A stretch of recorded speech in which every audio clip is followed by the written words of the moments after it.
Assalamu alaikum everybody, welcome or welcome back to my channel. Today I want to psycho-educate you about this mental health condition OCD, obsessive compulsive disorder. सबसे पहले तो मैं कहूँगी कि कुछ लोग जो सफाई के शौकीन होते हैं या ऑर्गेनाइज्ड होते हैं वो अपने लिए जल्दी से ये टर्म यूज़ कर लेते हैं OCD, या कोई दुखी होता है तो डिप्रेशन का वर्ड यूज़ करता है. स्टॉप डूइंग दैट, बिकॉज जितना हम सोचते हैं ना ये चीज़ें, ये टर्म्स हम दे देते हैं जल्दी जल्दी नाम, ये बहुत ही डिस्कम्फर्टिंग कंडीशंस होती है. और हम अपनी हमने ना बस टर्मिनोलॉजी सीख ली है सोशल मीडिया से या कहीं से देख लिया है गूगल वगैरह से, तो हम जल्दी नाम दे देते हैं या सब यूज़ कर रहे हैं तो हम भी नाम देंगे. बट रिमेंबर कि हमारा ब्रेन इतना पावरफुल है, अगर आप कुछ बोलना स्टार्ट करोगे ना खुद को, फिर आप वो सिम्टम्स महसूस करना स्टार्ट करोगे, तो अपने आप को एसोशिएट बंद करो करना किसी भी डिजीज़ के साथ, तो फिर आपको वही फिर सिम्टम्स महसूस होंगे और आप सफ़र करोगे. तो जब तक ना आपको प्रॉपर चेकअप होता है डॉक्टर के पास एंड वो क्राइटेरिया मैच करके आपको डायग्नोसिस देते हैं कि you have this mental health condition, फिर बोलो कि हाँ okay I have this, now I have to manage this. उसमें भी आपने लोगों को जाके ना वो डोल नहीं बजाना है कि मुझे ये हो गया है.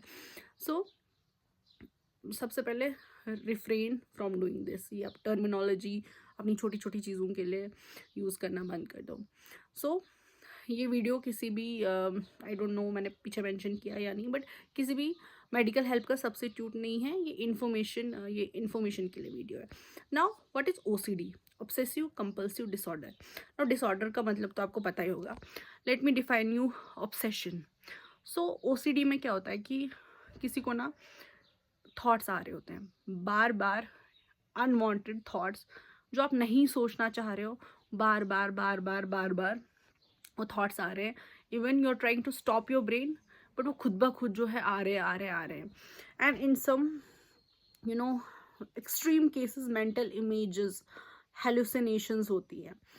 And then the other part is compulsion. So क्या होता है कि जब सबसे पहले तो थॉट आता है, देन वो आपको मजबूर करता है किसी बिहेवियर पर. सबसे ज़्यादा मैंने कोविड के बाद जो केसेस देखे हैं, जर्मोफोबिया के केसेस काफ़ी ज़्यादा जो है राइज हुए हैं. मतलब डर की, हाथ गंदे हो गए, कपड़े गंदे हो गए, ये सब केसेस बहुत ज़्यादा राइज हो गए आफ्टर कोविड. एंड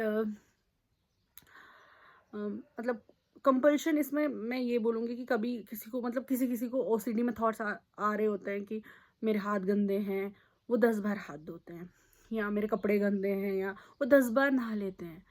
मतलब ऐसे थॉट जो आपको जो है कंपल्शन दे किसी चीज़ की. सर्टन थॉट आएगा एंड देन आपको जो है वो बिहेवियर करना ही करना है. आपको थॉट आ रहा है बार बार मेरे हाथ गंदे, देन आप वो कंपल्सिव बिहेवियर कर रहे हो, आप बार बार हाथ धो रहे हो.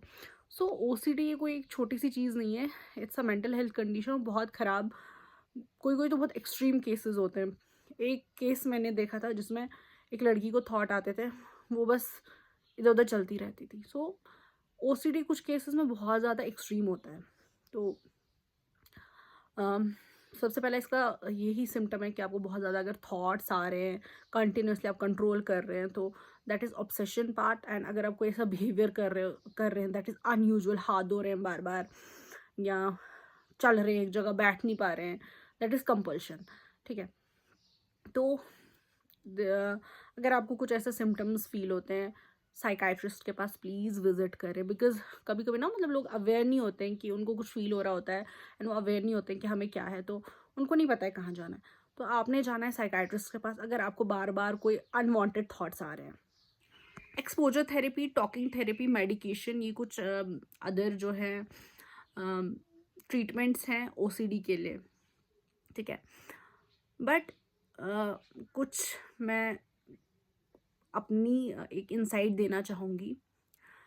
सो जो मैंने एनजाइटी के पहले रीजंस बताए थे ना कि reasons of anxiety, genetic stress, या किसी को पीछे हुआ हो, तो वही OCD के भी जो हैं रीजंस हैं, मोस्टली मिलते जुलते.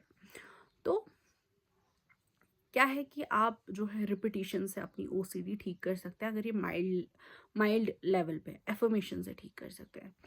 ठीक है. And for that you can contact me. मैं अपना Gmail डाल दूँगी.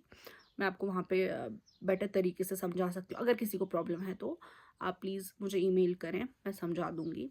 आपको मैं जो है ईमेल का रिप्लाई कर दूँगी। दूसरी बात कि मैंने कहीं पे सुना था, ये इम्पोर्टेंट है, इस्लामिक पर्सपेक्टिव। मैंने कहीं पे सुना था, जो दुआएँ हैं ना, मैं लाइक जैसे खाना खाने की दुआ, अ, घर से बाहर निकलने की दुआ, खाना खाने के बाद की दुआ एंड वॉशरूम में जाने की दुआ। तो हम जो है एज़ अ मुस्लिम्स, हमने ये सब सुन्नत, जो सुन्नत है, फ़र्ज़ है सुन्नत, ये शायद सुन्नत है, तो ये हमने छोड़ दिया है करना। तो मैंने कहीं बहुत पहले सुना था, तो मुझे लगा कि मैं ये बता दूँ कि जो मसनून दुआएँ हैं ना, वो हमने पढ़नी छोड़ दी हैं। दैट्स व्हाई नफ़्सियाती बीमारियाँ ज़्यादा से ज़्यादा हो रही हैं। तो अगर किसी को ये प्रॉब्लम है ना, तो ये सारी दुआएँ दोबारा से लाएँ अपनी लाइफ में। खाने से पहले बिस्मिल्लाह करना है, खाने के बाद क्या पढ़ना है, सारी दुआएँ जो है याद करें और दोबारा से अपनी लाइफ में जो है ये इनकलकेट करें। होप सो ये चीज़ भी हेल्प करेगी। ये मैंने कहीं सुनी थी, तो मुझे लगा मैं बता दूँ।